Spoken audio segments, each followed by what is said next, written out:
আসসালামু আলাইকুম। গত ভিডিওতে আমরা ক্যালসিয়ামের উৎস হিসেবে নরম হাড়ের মাছের কথা বলেছিলাম। নরম হাড়ের মাছ বলতে মূলত এমন মাছ বোঝায় যার কাঁটা বা হাড়গুলো এত নরম যে রান্নার পর সেগুলো সহজেই চিবিয়ে খাওয়া যায় অথবা সেগুলো প্রায় গলে যায়। এই ধরনের মাছ ক্যালসিয়াম এবং অন্যান্য খনিজ পদার্থের চমৎকার উৎস। সাধারণত ছোট মাছগুলো নরম হাড়ের মাছের আওতায় পড়ে। বাংলাদেশের জনপ্রিয় এমন কিছু নরম হাড়ের মাছ হলো মলা, ঢেলা, চান্দা, কাচকি, ভেটকি ইত্যাদি ছোট মাছ, যা ক্যালসিয়ামের অন্যতম সেরা উৎস। ছোট ছোট হওয়ায় যার পুরোটাই খাওয়া যায়।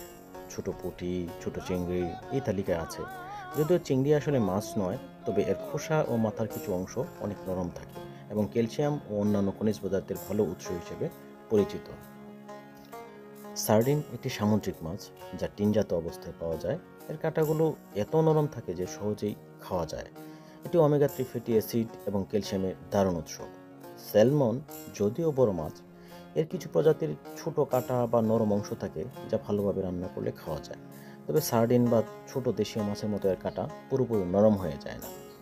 যেহেতু এই মাছগুলো কাঁটাসহ খাওয়া যায়, তাই এগুলো ক্যালসিয়াম ও ফসফরাসের দারুণ উৎস, যা হাড় ও দাঁতের স্বাস্থ্য, পেশি ও স্নায়ুর কার্যকারিতার জন্য খুব অপরিহার্য।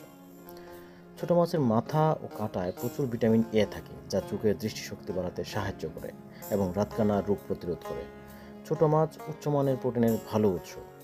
কিছু ছোট মাছ যেমন সার্ডিন ওমেগা 3 ফ্যাটি অ্যাসিডের ভালো উৎস, যা হৃৎপিণ্ডের স্বাস্থ্য ও মস্তিষ্কের কার্যকারিতা ও প্রদাহ কমাতে সাহায্য করে।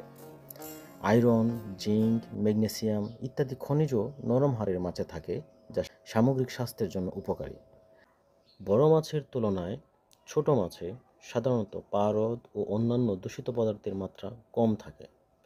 নরম হাড়ের মাছ, বিশেষ করে দেশীয় ছোট মাছগুলো আমাদের খাদ্য তালিকায় নিয়মিত রাখা খুবই উপকারী, বিশেষ করে শিশুদের বৃদ্ধি, গর্ভবতী ও স্তনদানকারী মায়েদের জন্য এবং বয়স্কদের হাড়ের স্বাস্থ্য বজায় রাখতে।